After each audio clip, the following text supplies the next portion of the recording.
The rain fell mercilessly on the grey stone of Thornwood Abbey, as Lady Sophia Ainsworth stood like a porcelain figurine among the sea of black, her pale face partially concealed beneath the heavy mourning veil.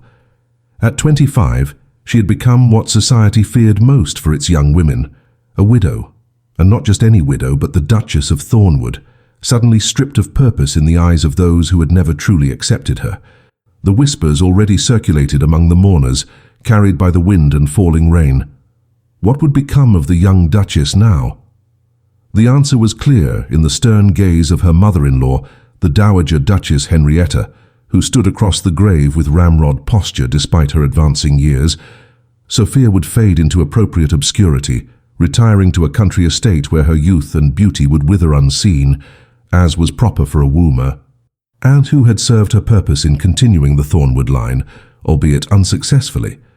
This was the expectation, the command, evident in every sidelong glance cast her way during the funeral service and in the way Lady Isabel Montgomery, the Duke's cousin, hovered near the Dowager like a carrion bird awaiting its moment, her eyes calculating what portions of the Thornwood fortune might soon be redirected to more deserving family members.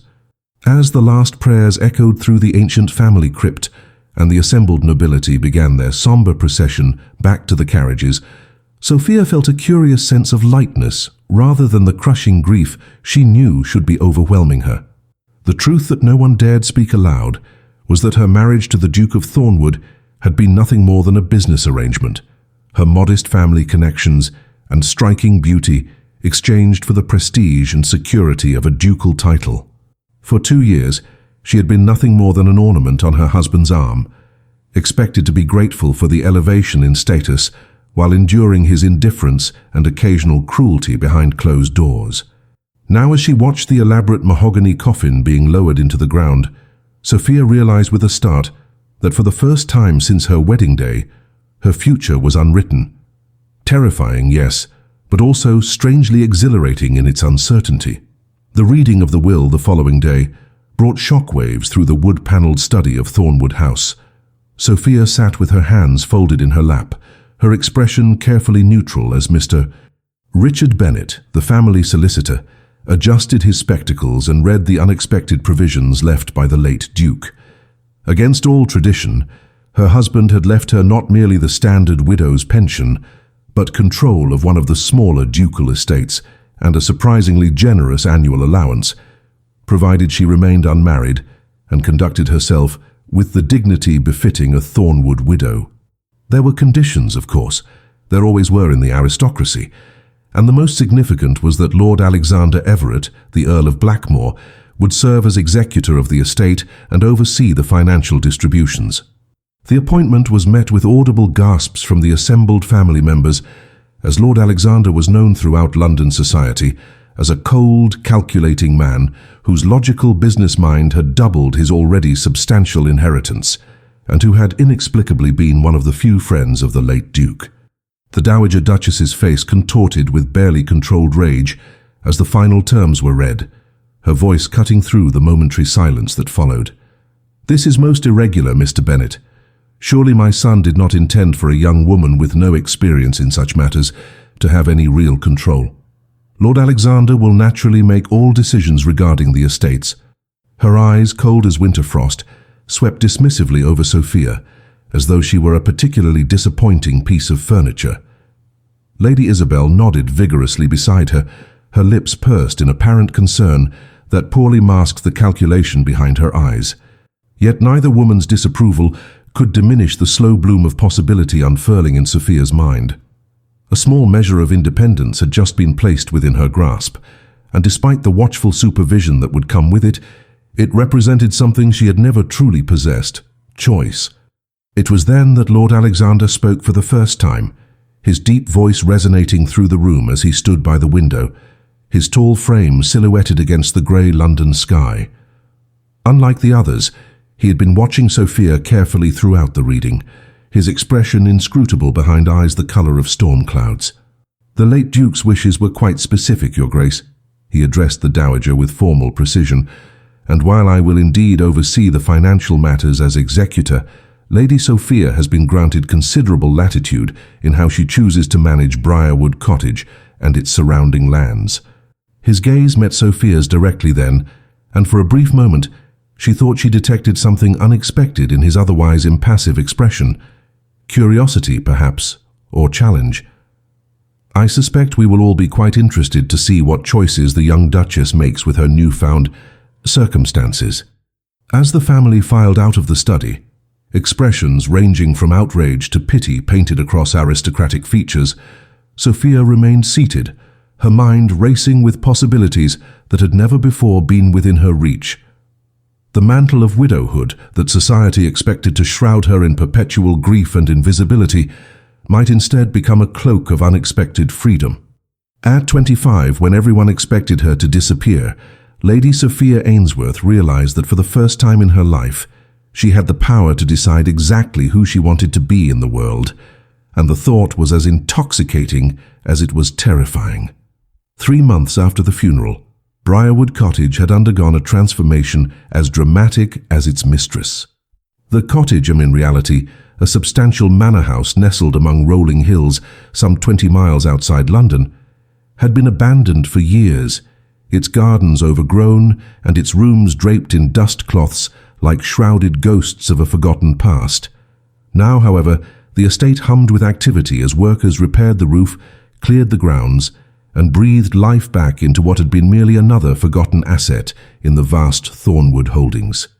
Sophia had arrived with only her lady's maid, and a determination that surprised even herself, spending the first weeks exploring every inch of the property, making lists and consulting with local craftsmen, rather than retreating into the expected lethargy of mourning. The transformation of Briarwood mirrored her own, as she shed the stifling black bombazine for simpler grey gowns, loosened her hair from its severe arrangements, and allowed colour to gradually return to her cheeks as she spent hours outdoors supervising the restoration. The small village adjacent to the property initially regarded the young widow with wary curiosity. Unaccustomed to seeing a duchess, even a dowager one, walking their lanes, conversing with the local baker, or inquiring about the conditions of the tenants' cottages. What they discovered, to their collective surprise, was not the haughty aristocrat they had feared, but a woman with a genuine interest in their community and unexpected knowledge of agriculture gained from her childhood on her father's modest estate before her advantageous marriage. The villagers could not know that every conversation, every skill demonstrated, every decision made independently was an act of quiet rebellion for Sophia, small reclamations of the self that had been systematically erased during her brief marriage when her opinions had been dismissed, and her rural upbringing treated as an embarrassment to be forgotten. Word of the unusual activities at Briarwood eventually reached London, carried by the efficient gossip network that connected even remote villages to the capital's drawing rooms. The Dowager Duchess Henrietta received these reports with increasing alarm, particularly when she learned that Sophia had converted the manor's east wing into something unprecedented, a school for young women from the village and surrounding farms, offering lessons in reading, arithmetic, and practical skills that might allow them greater independence.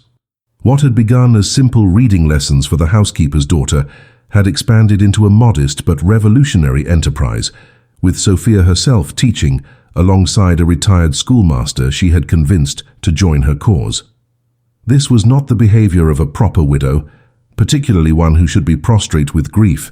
This was the behavior of someone who had forgotten her place.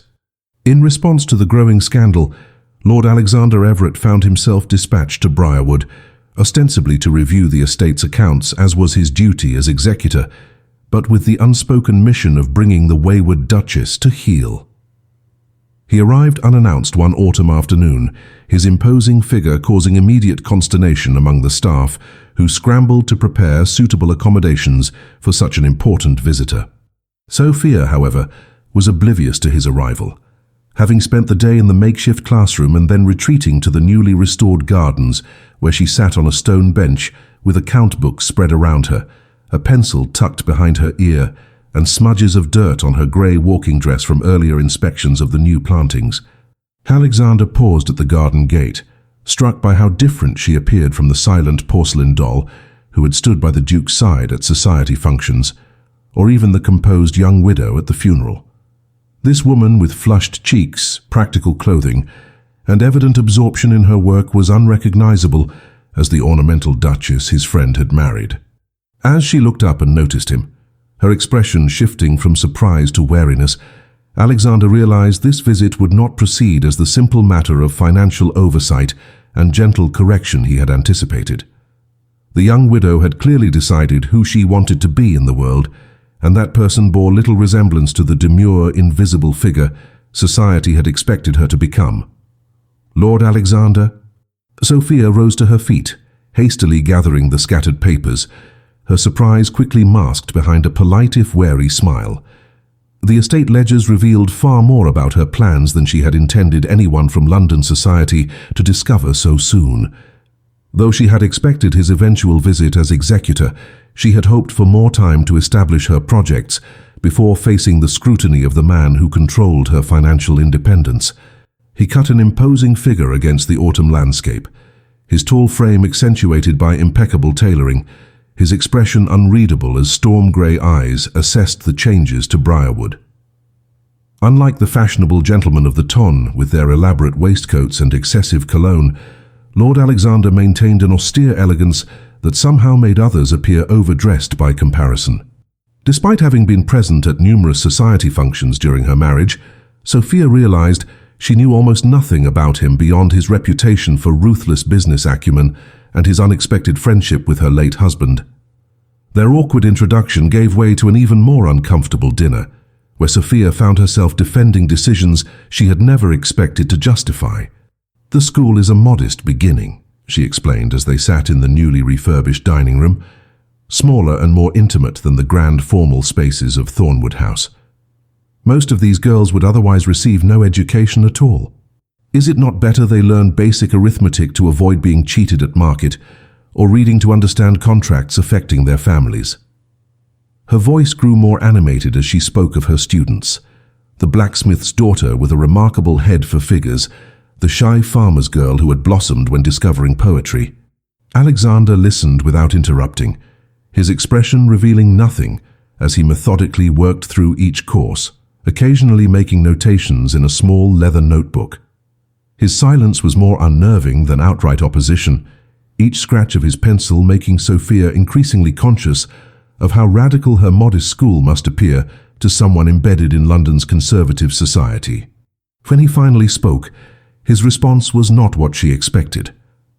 "Your late husband mentioned your intelligence, though he considered it something of an inconvenience in a duchess," Alexander said, his tone conversational, but his eyes sharp as he studied her reaction. "He would be quite surprised by what you've accomplished here." The comment hung between them, neither compliment nor criticism, yet revealing that the Duke had discussed her with this man, a thought that sent an uncomfortable chill down Sophia's spine. Before she could formulate a response, Alexander continued, "The accounts appear in order, though I question the wisdom of investing in repairs to tenant cottages before addressing the manor's own structural issues. Charity is admirable, but practical concerns must take precedence." His dismissal of her most meaningful work as mere charity stung, revealing the vast gulf in understanding between her vision and his conventional assessment of a widow's appropriate activities. That night, unable to sleep, Sophia paced the length of her bedchamber, Alexander's presence in the guest wing a constant reminder of how precarious her newfound independence remained. He had not forbidden the school outright, but his questions had exposed the vulnerability of her position. Her financial freedom existed at his discretion, a fact he had subtly but unmistakably reminded her of throughout the evening. Yet something in his manner suggested curiosity rather than condemnation, as if he were cataloguing her actions rather than immediately judging them. Sophia paused at the window, gazing out at the moonlit gardens she had reclaimed from wilderness. In the silvery light, the transformation was even more dramatic, evidence of what determination could accomplish in just a few months. She had come too far to retreat into the invisible existence society prescribed for young widows, too far to surrender to the expectations of the Dowager Duchess or the financial control of Lord Alexander. Morning brought renewed purpose and an unexpected development. Sophia found Alexander in the makeshift classroom, observing the day's lessons with the same inscrutable expression he had worn throughout dinner. The girls were initially tongue-tied by the presence of such an important visitor, but their young teacher, Miss Winters, guided them skillfully through their recitations. As Sophia entered, she caught the briefest flash of something like admiration in Alexander's eyes, as a particularly bright student correctly solved a complex mathematics problem. It vanished so quickly she might have imagined it, but the moment planted a seed of hope that perhaps Lord Alexander might see value in her work beyond the unconventional behavior of a rebellious widow. As their eyes met across the sunlit classroom, Sophia sensed the first subtle shift in what had initially seemed an insurmountable barrier. The recognition, however reluctant, of shared intelligence and unexpected respect. The following week brought an uneasy coexistence as Lord Alexander extended his stay, ostensibly to conduct a thorough assessment of the estate's finances, but increasingly drawn into the daily operations of Briarwood. Sophia observed with cautious optimism as his initial skepticism gave way to grudging engagement, particularly regarding the structural improvements she had prioritized for the tenant cottages. These families produce the wealth that sustains the entire estate, she explained, as they rode together across the property one crisp morning, the autumn sun gilding the countryside in amber light. Improving their living conditions means healthier workers, better crop yields, and ultimately greater prosperity for everyone, including the Thornwood interests you're protecting. It was the language of business rather than charity, and she saw the moment her reasoning penetrated his preconceptions, a slight narrowing of his eyes, a thoughtful tilt of his head, as he reassessed both her argument and perhaps Sophia herself. By the third day, he had begun offering practical suggestions rather than merely questioning her decisions, his expertise in estate management providing insights she reluctantly acknowledged were valuable. Their most significant confrontation occurred over the school, which the Dowager Duchess had evidently instructed Alexander to close immediately. Sophia discovered this when she overheard a heated exchange between Alexander and Mr. Bennet, who had arrived unexpectedly with correspondence from London. The Dowager believes the school is attracting unwanted attention and potentially damaging the family's reputation, the solicitor explained, his discomfort evident as Alexander's expression darkened. Neither man had noticed Sophia in the doorway, and she remained silent, her heart pounding as her most cherished project hung in the balance. "Lady Sophia is operating within the terms of the Duke's will," Alexander replied after a long pause, his voice level, but with an undercurrent of steel that surprised her. "The educational endeavor, while unconventional, does not violate any stipulation regarding conduct befitting a Thornwood widow. Furthermore, the expenditures are modest and well within her allotted funds." It was hardly a passionate defense of her vision, but the fact that he had chosen not to exercise his authority to shut down the school spoke volumes. That evening, seeking to understand this unexpected ally, Sophia ventured into territory she had previously avoided. "You were his friend," she said quietly, as they sat before the library fire after dinner, the unspoken "his" hanging between them. "Yet I never understood why. You seem—" She hesitated, searching for a diplomatic phrasing, "quite different in temperament and interests from my late husband." Alexander remained silent for so long that Sophia thought he might ignore the implied question altogether. When he finally spoke, his voice carried a distance she had not heard since his arrival. "We were at school together," he said, swirling the brandy in his glass without drinking it. "There was an incident. I was a scholarship boy, not particularly welcome among the sons of nobility. Your husband intervened when several others decided to teach me my place." The revelation that the now wealthy and powerful Earl had once been the object of aristocratic disdain shifted something in Sophia's understanding of both men. The conversation marked a turning point, creating a fragile bridge of mutual understanding that grew stronger in the days that followed. Alexander began joining Sophia for breakfast, their discussions ranging from estate management to literature, discovering, to their mutual surprise, shared interests in political philosophy and botanical studies. He spoke of his business ventures in London and abroad, while she shared her hopes for expanding the school to include practical training that might allow the village girls to secure respectable employment. Neither mentioned the Dowager Duchess, whose shadow nevertheless loomed over their developing rapport, nor did they acknowledge the curious glances from the staff who noted their increasingly comfortable conversations. It was a temporary truce, Sophia reminded herself. Eventually Lord Alexander would return to London, and the Dowager would undoubtedly find other ways to assert control over her daughter-in-law's unconventional choices. The summons, when it came, was both expected and dreaded. A formal invitation arrived from Thornwood House, requesting, though it read more as a command, Sophia's presence at a dinner to commemorate 6 months since the Duke's passing.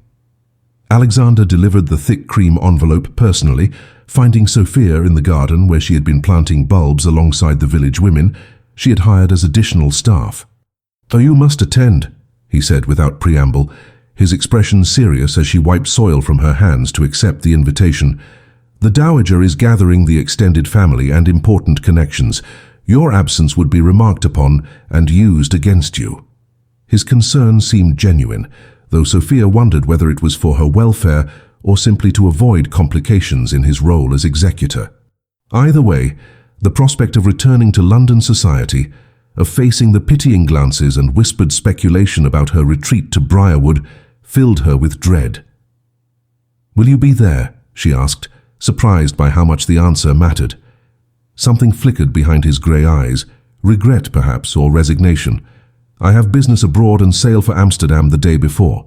But Richard Bennet will accompany you, and you have allies among the younger cousins." The news of his departure struck with unexpected force, and Sophia realized with a start that she had grown accustomed to his presence, his challenges, and even his rare transformative smiles. London loomed grey and imposing as Sophia's carriage rattled through its crowded streets, a far cry from the peaceful autumn countryside she had come to cherish at Briarwood. The journey had given her ample time to prepare herself for the ordeal ahead. This dinner would be her first public appearance since the funeral, and the Dowager Duchess had ensured it would be attended by everyone who mattered in society. Sophia had chosen her attire carefully, a gown of deep violet that acknowledged her status as a widow while subtly defying the expectation of continued full mourning. Pearl earrings, her own family heirlooms rather than Thornwood jewels, completed the ensemble that struck a careful balance between respect for her late husband and assertion of her evolving identity. As the carriage approached the imposing facade of Thornwood House, Sophia drew a steadying breath, acutely aware of Alexander's absence. Though their relationship had begun as adversarial, his departure had left a curious emptiness at Briarwood, and she found herself wishing for his steady presence beside her now, facing the wolves of society. The Dowager Duchess Henrietta received her daughter-in-law with icy formality in the grand drawing-room, surrounded by an audience of curious relatives and influential peers. "Sophia, my dear," she pronounced with practiced precision, her voice carrying just far enough to ensure others would hear. "How rustic you appear. Country air clearly agrees with you, though perhaps not with your sense of appropriate attire." The barbed comment drew delicate titters from several ladies clustered nearby, including Lady Isabel Montgomery, whose calculating eyes assessed Sophia with unconcealed satisfaction. The calculated humiliation continued throughout the evening. Sophia was seated far from the Dowager at dinner, relegated to a position between an elderly deaf baron and a spotty young cousin, clearly communicating her diminished status in the family hierarchy. Conversations around her deliberately referenced events and people she could not possibly know after her months of seclusion, further highlighting her outsider position. Yet something had changed in Sophia during her time at Briarwood.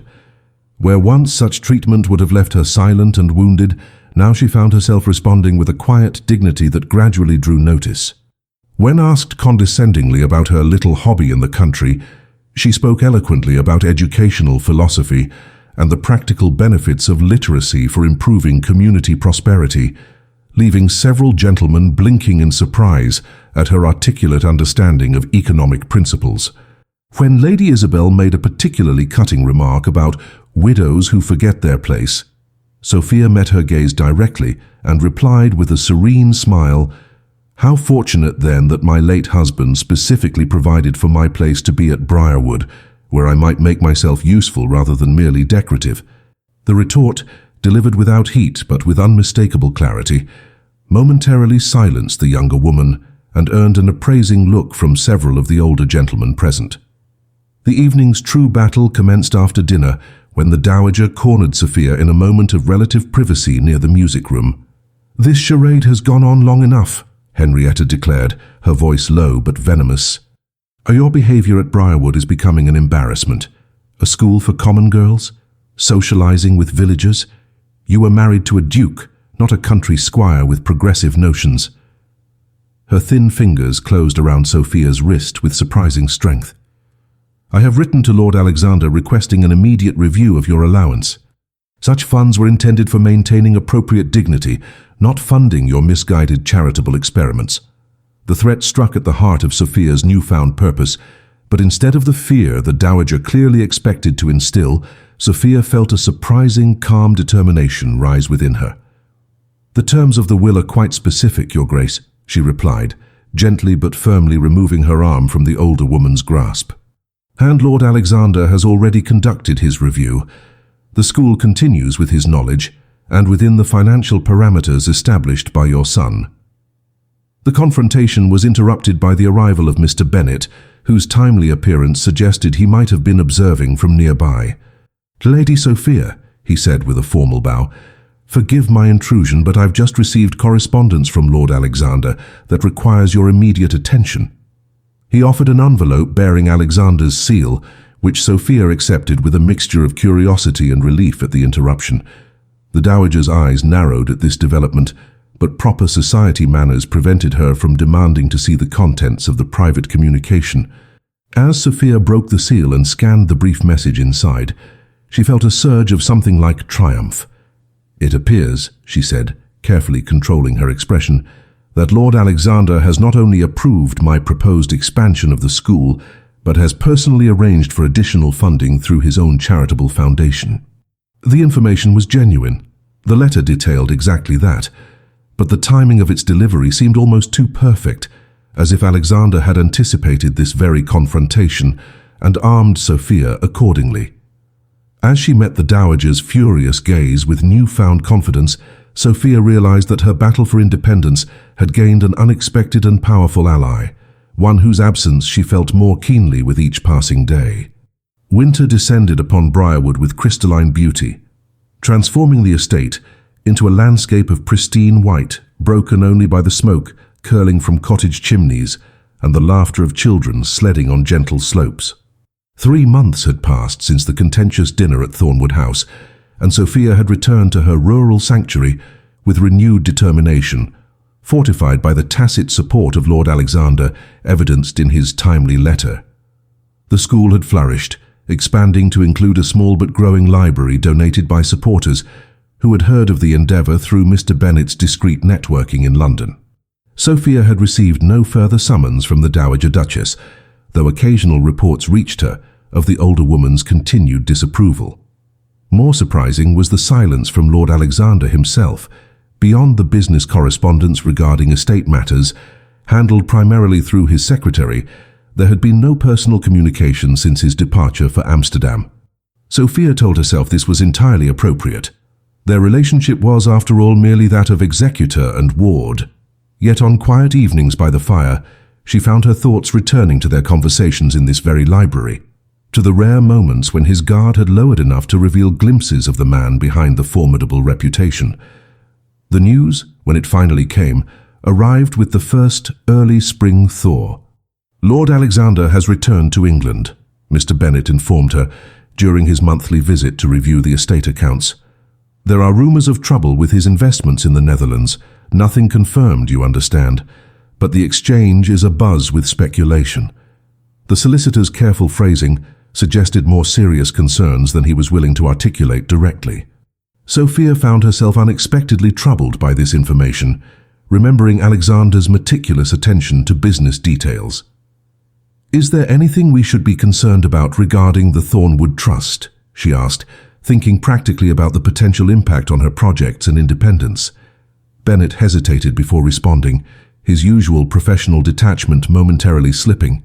The Thornwood interests are separate and secure, he assured her, but Lord Alexander's personal situation may be more precarious than is generally known. I tell you this in confidence, Lady Sophia, as it may affect his ability to continue as executor should the worst rumors prove accurate. The implications of this revelation occupied Sophia's thoughts for days afterward. Without Lord Alexander as executor, control of her affairs would likely revert to the Thornwood family council, effectively placing her financial independence in the hands of the Dowager Duchess and her allies. Everything she had built at Briarwood would be vulnerable to their interference or outright dismantling. Yet beyond these practical concerns, Sophia found herself genuinely worried about Alexander himself. Despite their initial antagonism, she had come to respect his intelligence and integrity, qualities rare enough in London society to be treasured when found. On impulse, she penned a brief note expressing hopes for a positive resolution to his business concerns, carefully phrasing it as one associate to another, rather than revealing the more personal interest she scarcely admitted even to herself. After dispatching the letter with her most trusted servant, Sophia turned her attention to contingency plans, reviewing the terms of the Duke's will with fresh scrutiny and consulting discreetly with Mr. Bennet about legal protections for the school. The Dowager Duchess wasted no time capitalizing on Lord Alexander's potential vulnerability. Her carriage arrived at Briarwood unannounced on a blustery March afternoon, bringing not only Henrietta herself, but also Lady Isabel Montgomery and two stern-faced gentlemen introduced as trustees of the Thornwood estate. In light of concerning developments regarding Lord Alexander's financial stability, the Dowager announced, with barely concealed satisfaction once they were assembled in the drawing room, the family council has petitioned to review his suitability as executor. We are here to conduct an assessment of Briarwood's management under your direction, Sophia. The emphasis on the last word carried clear disapproval, as if Sophia's very identity were an affront. What followed was a methodical interrogation regarding every expenditure and decision, from the school's operating costs to the wages paid to local workers. Lady Isabel made a great show of taking notes, her quill scratching maliciously across the page at each of Sophia's responses, while the trustees exchanged meaningful glances at information they clearly found objectionable. Sophia maintained her composure throughout the inquisition, presenting detailed records that Mr. Bennet had helped her organize and articulating clear rationales for each of her decisions. Years of navigating the Duke's unpredictable moods had taught her to maintain outward calm regardless of inner turmoil, a skill that served her well as the afternoon wore on. "And this expansion of the school you're proposing," the older trustee said, examining the architectural plans spread before him, "with dormitory accommodations for students from neighboring villages, you consider this an appropriate use of Thornwood resources?" The question contained its own condemnation, but before Sophia could respond, an unexpected voice answered from the doorway. "I consider it an excellent investment in the future prosperity of the estate and its tenants." Lord Alexander Everett stood framed in the entrance, his travelling clothes suggesting he had come directly from London, his expression betraying nothing as he surveyed the assembled company. The Dowager's face registered momentary shock before settling into rigid displeasure, while Lady Isabel's mouth opened and closed without producing sound. Sophia felt a surge of emotions too complex to name. Relief, certainly, but also a warmth that had nothing to do with the Dowager's discomfiture and everything to do with the steady grey eyes that finally came to rest on her own. The Dowager Duchess recovered quickly, her momentary surprise hardening into calculated poise. "Alexander, how unexpected. We had heard you were indisposed with business difficulties in London." The emphasis on difficulties made the statement both question and accusation. Alexander moved into the room with deliberate calm, acknowledging the trustees with a precise nod before addressing Henrietta directly. "My business affairs are quite in order, Your Grace, despite what rumors may have reached you. I apologize for interrupting what appears to be an unofficial audit, though I'm curious as to its authorization, given that my position as executor remains unchanged." His tone was conversational, almost pleasant, yet Sophia detected the steel beneath. The same quiet authority she had witnessed during his confrontation with Mr. Bennet months earlier. The resulting tension stretched between Alexander and the Dowager like a taut wire, as the trustees shifted uncomfortably in their seats. It was Lady Isabel who broke first, her voice high with nervous indignation. "Surely you cannot approve of these radical activities. A duke's widow running a school for common girls, meeting with village women as equals. It's beyond improper. It's scandalous." Alexander's response came with measured precision. "What I find scandalous, Lady Isabel, is the presumption that a woman's intelligence and compassion should be wasted simply because society finds it convenient to render widows invisible." He crossed to the table where the estate ledgers lay open, scanning the figures with practiced efficiency. The accounts show responsible management and modest but consistent returns on investment.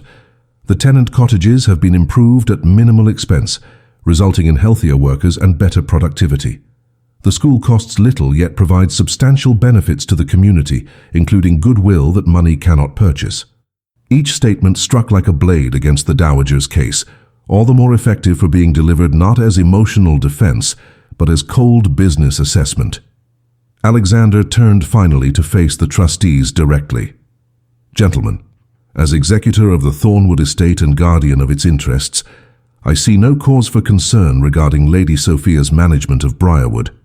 If you have specific objections beyond matters of personal taste or social convention, I would be pleased to address them at a proper hearing with all relevant documentation." The orchestrated assault collapsed with remarkable speed thereafter. The trustees, evidently unwilling to challenge the Earl of Blackmore directly, gathered their papers with murmured apologies about routine oversight and procedural obligation. The Dowager Duchess maintained her dignity as she rose to depart, though the tight line of her mouth betrayed her fury. "This is not concluded, Alexander," she said quietly as she passed him, a statement intended for his ears alone but audible to Sophia standing nearby. "The family council will not tolerate this continued irregularity, regardless of your personal interests in the matter." The insinuation hung in the air like poison as she swept from the room, Lady Isabel trailing in her wake with one final venomous glance at Sophia. Within the hour, the unwelcome visitors were gone, leaving Sophia and Alexander alone in the sudden silence of the drawing room as afternoon shadows lengthened across the floor. "Thank you," Sophia said simply, when she could trust her voice again. "Though I fear your intervention may have cost you considerable goodwill with the Thornwood family." Alexander moved to the window, watching the dowager's carriage disappear down the long drive. "Goodwill implies a mutual exchange of respect, which was never present in my dealings with Henrietta," he replied, a hint of dry humor coloring his tone for the first time that day. "The rumors of my financial ruin were greatly exaggerated, a deliberate fabrication, in fact, originating from interests connected to the Montgomery family." He turned to face her then, and Sophia was struck by subtle changes in his appearance since their last meeting. A new gravity in his expression, faint lines of fatigue around his eyes that hadn't been present before. "I received your letter," he said abruptly, the statement hanging between them like an outstretched hand. "It was unexpected and appreciated." The admission clearly cost him something in terms of pride, and Sophia recognized the significance of even this small acknowledgement of her concern. As they moved to the library, where a fire had been hastily lit against the evening chill, the atmosphere between them shifted into something neither had experienced before. Not the wariness of their initial encounters, nor the cautious respect of their developing acquaintance, but something more vulnerable and honest. Amsterdam was a calculated risk that proved more dangerous than anticipated, Alexander explained as they sat before the crackling flames, the familiar setting somehow making it possible to speak of matters he would ordinarily keep private. Former business partners attempted to undermine several ventures simultaneously. I prevailed, but it was closer than I would have liked. He spoke without self-pity, simply stating facts, yet Sophia sensed the toll the experience had taken. "Is that why you returned to England earlier than planned?" she asked, pouring tea from the service that had appeared silently, courtesy of the ever-efficient Mrs. Winters. Alexander's expression changed then, his eyes meeting hers directly with an intensity that made her breath catch. "I returned," he said with deliberate care, "because I received information about the Dowager's planned visit to Briarwood. and because I found, somewhat to my surprise, that I preferred the company here to that in Amsterdam. Spring arrived at Briarwood in a riot of colour, daffodils carpeting the lawns and cherry blossoms dusting the newly restored gardens with delicate pink. The transformation mirrored the subtle but profound shifts in the relationship between Sophia and Alexander, who had extended his stay indefinitely, ostensibly to oversee improvements to the estate, but increasingly involved in the daily rhythms of life there. They fell into a comfortable routine, breakfasts discussing estate business, afternoons often spent in companionable work with Alexander reviewing correspondence in the library, while Sophia prepared lessons for the school, evenings devoted to conversation that ranged far beyond practical matters into literature, philosophy, and increasingly personal territory. The villagers and staff observed this development with knowing glances and discreet smiles, though neither Sophia nor Alexander acknowledged the changing nature of their association. It existed in the spaces between words, in the way he unconsciously sought her opinion on business matters that had nothing to do with Briarwood, in how she saved articles from London papers that might interest him, in their hands occasionally brushing as they walked the gardens discussing plans for the summer harvest festival that would showcase the students' achievements. The Dowager Duchess's next move came not as a direct assault, but through more insidious means. Invitations began arriving at Briarwood for Sophia, not from Thornwood House, but from other prominent families whose connection to the Dowager was well known. After months of isolation, she was suddenly being included in musical evenings, afternoon teas, and country gatherings of the neighbouring gentry. "It's a trap," Alexander stated flatly, when Sophia showed him the third such invitation in a week, this one to a weekend house party at the estate of the Duchess's closest friend. "Henrietta means to draw you back into society where you can be more easily controlled and manipulated. These invitations come with invisible strings attached." His assessment was almost certainly accurate, yet Sophia found herself unexpectedly torn. "Perhaps," she admitted, running her fingers over the embossed lettering. "But there's also opportunity here. The school needs broader support to grow as we've planned. These gatherings could be a chance to find allies among more progressive members of society, particularly women who might contribute to scholarships for our most promising students." Their disagreement on this matter revealed fault lines in their worldviews that had previously remained beneath the surface. Alexander's experiences had taught him to see calculated advantage in every social overture, to anticipate betrayal and manipulation as inevitable. Sophia, despite her own difficult years in the Duke's household, retained a fundamental belief in the possibility of genuine connection and the existence of like-minded souls even among the aristocracy. Their discussions grew heated at times, with Alexander presenting logical arguments about the Dowager's influence, and Sophia countering with passionate defenses of her vision for the school's future. "You cannot allow Henrietta to isolate you from potential supporters merely because she might have orchestrated the introductions," Sophia insisted during one such debate. "That gives her exactly the power over your choices that you've worked so hard to escape." The observation struck uncomfortably close to truth, and Alexander's expression shuttered briefly before he conceded the point with reluctant grace. The compromise they reached was practical. Sophia would accept select invitations, but Alexander would accompany her as escort and ostensible chaperone, a role that raised eyebrows in London drawing rooms but effectively neutralized the worst of the gossip. Their first appearance together at Lady Harrington's musical evening created a sensation, with speculation running rampant about the nature of their relationship. The Dowager Duchess, present but keeping strategic distance, watched with narrowed eyes as Sophia navigated the social currents with newfound confidence, neither flaunting her independence nor apologizing for her unconventional choices regarding Briarwood. When questioned directly about the school by curious listeners, she spoke with passionate intelligence that attracted genuine interest from several influential women, including Lady Elizabeth Winthrop, whose own daughters had benefited from progressive education abroad. By evening's end, Sophia had secured not only potential donations for the school, but also promises from Lady Elizabeth and two other ladies to visit Briarwood and see the work firsthand, a diplomatic triumph that earned her a rare look of unguarded admiration from Alexander as they departed. The weeks that followed brought a delicate dance of social engagements carefully balanced with their work at Briarwood. Sophia blossomed in this new phase, her natural grace and intelligence finding expression beyond the confines of her former marriage or her rural retreat. Alexander observed her transformation with complex emotions he kept carefully masked. Pride in her accomplishments mingled with a growing unease he couldn't quite name. "You've outmaneuvered Henrietta at her own game," he remarked as they returned from a particularly successful evening, where Sophia had charmed a wealthy baroness into funding 3 full scholarships. "She intended to remind you of everything you'd lost by retreating to Briarwood. Instead, you've built new alliances that strengthen your position." There was genuine admiration in his voice, yet something else lingered beneath. A shadow that Sophia caught in unguarded moments when he thought himself unobserved.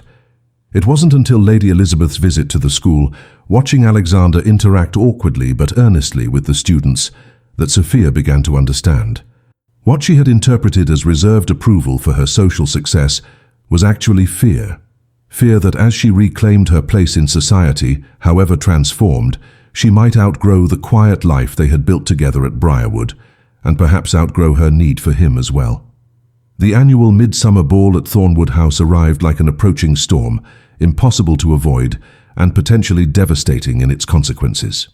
The invitation extended to Sophia, pointedly addressed without mention of Alexander, represented the Dowager Duchess's final gambit in their ongoing chess match.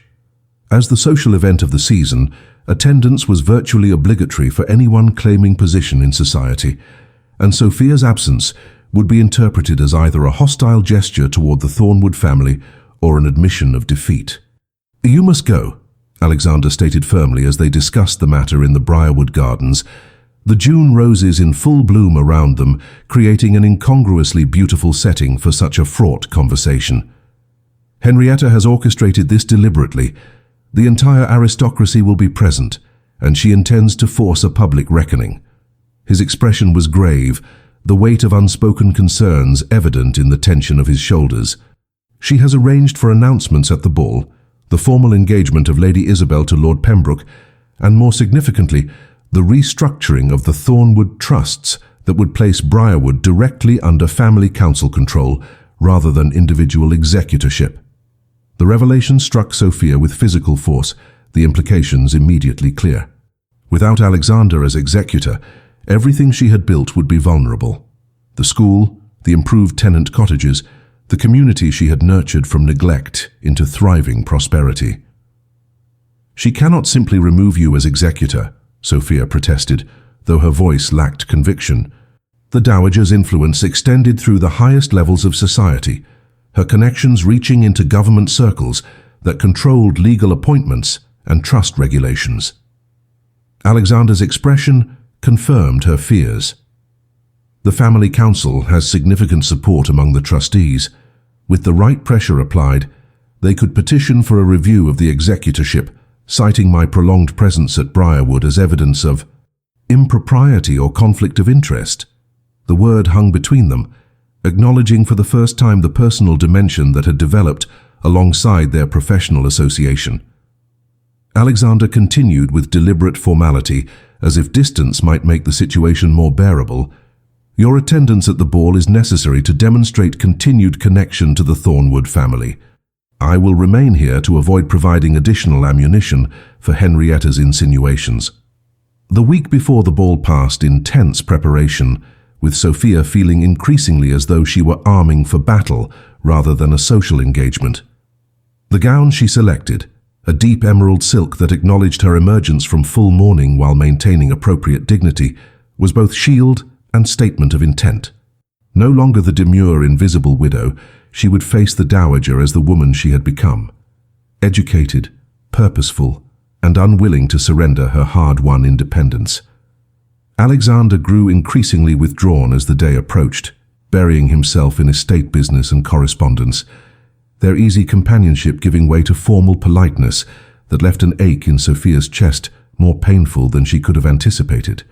On the morning of her departure for London, she found him in the library, surrounded by papers but clearly distracted, his gaze fixed unseeingly on the gardens beyond the window. "I've prepared documents transferring partial ownership of the school to an independent trust," he said without preamble as she entered. "Bennett has the paperwork. If the executorship is successfully challenged, this will provide some protection for what you've built here."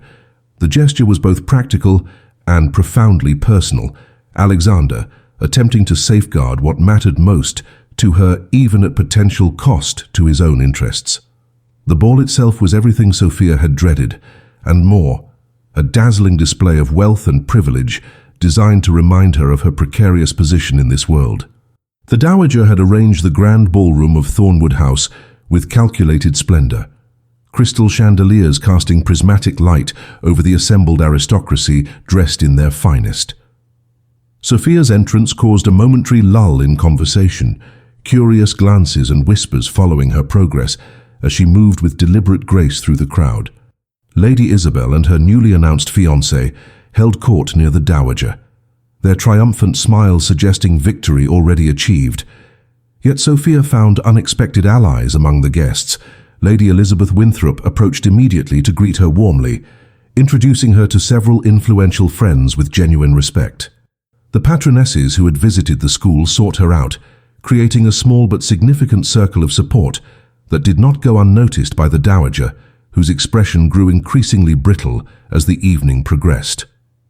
The decisive moment came after dinner, as the orchestra prepared for the first dance and the Dowager Duchess rose to make the formal announcements. Henrietta's voice carried clearly through the hushed ballroom as she proclaimed Lady Isabel's engagement to thunderous applause, followed by news of charitable endowments and family appointments. "And finally," she continued, with the satisfied air of a predator closing in for the kill, "I am pleased to announce that the Board of Trustees has approved our petition regarding the Thornwood estates. Effective immediately, the executorship of all properties, including Briarwood Cottage, will transfer from individual management to the Family Council's collective oversight, ensuring proper stewardship of our legacy for generations to come." The statement was met with polite applause tinged with curiosity, many guests aware of the underlying power struggle this represented. Sophia felt the room swim momentarily before her, the culmination of months of conflict arriving with such antiseptic politeness, such civilized destruction. Then a commotion at the ballroom entrance drew all eyes, and the crowd parted to reveal Lord Alexander Everett, immaculately dressed in evening attire, his tall figure commanding immediate attention as he strode purposefully through the startled guests directly toward Sophia. The Dowager Duchess's triumph evaporated in the electric silence that followed Alexander's unexpected arrival. He moved through the crowd with deliberate confidence, each step carrying the weight of purpose, his eyes never leaving Sophia's face, even as whispers erupted in his wake. When he reached her, standing alone near the center of the ballroom, Alexander did something that shocked even those who thought themselves beyond surprise in London society. He took Sophia's hand and raised it gently to his lips in a gesture of unmistakable devotion. "Forgive my tardiness, Lady Sophia," he said, his voice carrying just far enough to reach those nearest them, including the Dowager, who had frozen mid-sentence at the podium. "Some matters of importance required immediate attention in London before I could join you." The public nature of this declaration, for it was nothing less, sent ripples of astonishment through the assembled guests. The notorious Earl of Blackmore, known for his cool reserve and impeccable business acumen, was openly declaring allegiance to the very woman the Dowager had just attempted to undermine. Alexander turned then to face the room, still holding Sophia's hand, as if it were the most natural thing in the world. "Your Grace," he addressed the Dowager, with impeccable courtesy that did nothing to soften the steel beneath his words, "I fear there has been some misunderstanding regarding the Thornwood trustees' decision." From his breast pocket, he withdrew a folded document bearing official seals. "I have here the certified ruling from this afternoon's emergency session. The petition for transfer of executorship was denied on grounds of legal precedent and the explicit terms of the late Duke's will." A murmur swept through the crowd as Alexander continued, his voice level but carrying the unmistakable authority of victory. "Furthermore, the board has approved my counter-proposal establishing permanent protected status for the Briarwood Educational Trust, recognizing its significant contributions to community welfare and economic development in the region. Contributions that have been documented and endorsed by several members of Parliament present here this evening. He nodded respectfully toward a group of distinguished gentlemen Sophia recognized as the government officials she had met through Lady Elizabeth's introductions, connections that had apparently proven far more valuable than she had realized. The dowager's face had drained of color, but decades of aristocratic training prevented any more visible reaction as she processed the complete dismantling of her carefully orchestrated plans. Lady Isabel was less controlled, her expression contorting with naked fury as she clutched her fiancé's arm with white-knuckled fingers. Alexander, however, was not finished. With a subtle signal to the orchestra, which immediately began the opening strains of a waltz, he turned back to Sophia with a question in his eyes that had nothing to do with dancing and everything to do with their shared future. "Lady Sophia Ainsworth," he said, using her maiden name rather than her title as Duchess of Thornwood for the first time in public, "would you do me the honor?" The invitation encompassed far more than the dance floor, and they both knew it. Sophia looked up into the face of the man who had begun as her adversary, become her ally, and somehow transformed into something infinitely more precious, a true partner who valued not just her beauty or status, but her mind, her vision, her very self. "Yes," she answered simply, the word containing multitudes as she placed her hand in his and allowed him to lead her to the center of the floor. The crowd parted automatically. Collective breath held as the Earl and the widow began to dance with the fluid grace of two people who had learned each other's rhythms through months of partnership beyond the ballroom. "The Dowager will not forgive this," Sophia murmured, as they moved in perfect synchronization, aware of hundreds of eyes following their every step. Alexander's rare smile appeared then, transforming his serious features with unexpected warmth. "Perhaps not," he acknowledged, "but she is now significantly outnumbered by your supporters, our supporters, both in society and among the trustees. The school is secure, Briarwood is secure, and more importantly, your independence is secure." His hand tightened slightly at her waist, his voice lowering so that only she could hear his next words. "Though I find myself hoping you might consider a partnership of a more permanent nature, one that would have nothing to do with executorships or trustees and everything to do with building a future together at Briarwood." As the music swelled around them, Sophia felt the final pieces of her transformation click into place. She had entered widowhood, expecting obscurity, a fading into society's shadows as prescribed for women in her position. Instead, she had discovered her own strength, built something meaningful, and found a love that respected rather than diminished her independence. The whispers would continue, society would gossip, and the Dowager would scheme, but none of it held power over her choices anymore. "The young Duchess of Thornwood has quite remade herself," she heard someone comment as Alexander guided her through a turn. 30 years old and already beginning a second life most women would envy. The observation, meant perhaps as criticism, struck Sophia as the greatest compliment she could receive. She had indeed rewritten who she wanted to be in the world, not despite her widowhood but through it, transforming loss into opportunity and convention into choice. As the dance ended, and Alexander's eyes met hers with a promise of shared tomorrows, Sophia knew with absolute certainty that her story was no longer defined by what she had lost, but by what she had found the courage to create. Dear listener, perhaps there is wisdom here for your own life's journey. Society may try to write your story based on circumstances beyond your control, loss, disappointment, or the expectations others place upon you. But remember Lady Sophia, who at an age when others expected her to disappear, instead discovered that life's most difficult chapters can become unexpected beginnings. Your value has never been determined by how others see you, but by the courage with which you choose to see yourself. Whatever your age, whatever your circumstances, you always retain the right to rewrite who you want to be in the world. The pen is in your hand and the next chapter awaits.